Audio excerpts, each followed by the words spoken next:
rebuild an entire city that is destroyed by earthquakes and make it beautiful and magnificent. How do you do that? You need money. Where do you get money from? The people.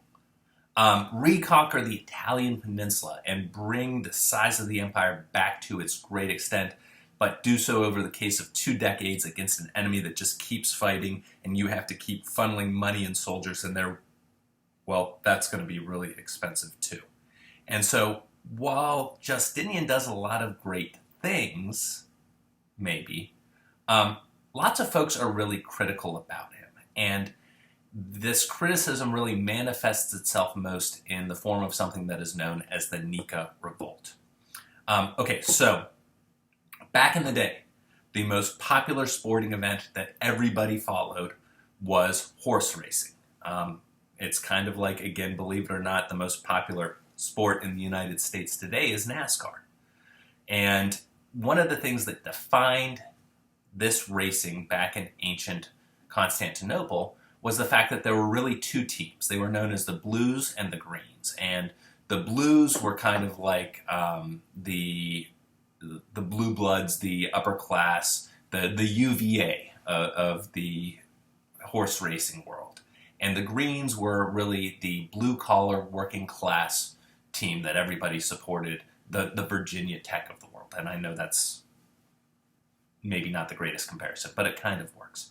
And what that means is these folks were always fighting each other.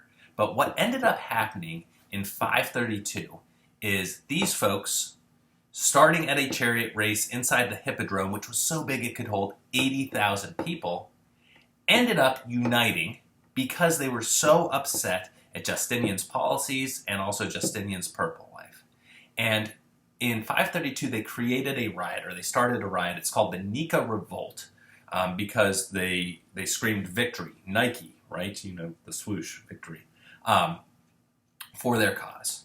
And it's recorded in the secret histories by a historian named Procopius, who we're going to dig into on the next couple of slides, that Justinian was actually on the verge of running away until his wife Theodora stopped him.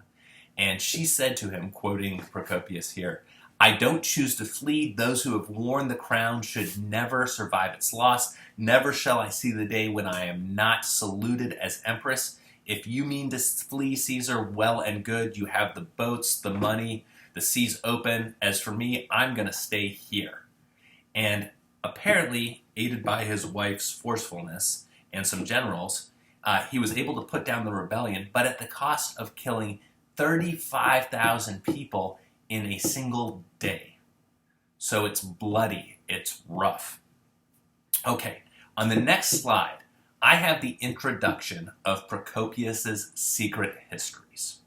And what I would like you to do is think a little bit about a couple of questions as you read through that introduction and take some time with it. Why are his histories secret? Why did he write? What traits of Justinian does he highlight? What traits does he highlight of Theodora? And then we'll kind of tease that out. I will include just well, no, I won't. I want you to read it all by yourself. I was going to read it out to you, but it's too long. Spend some time with it. Following slide, we'll rehash it just a little bit.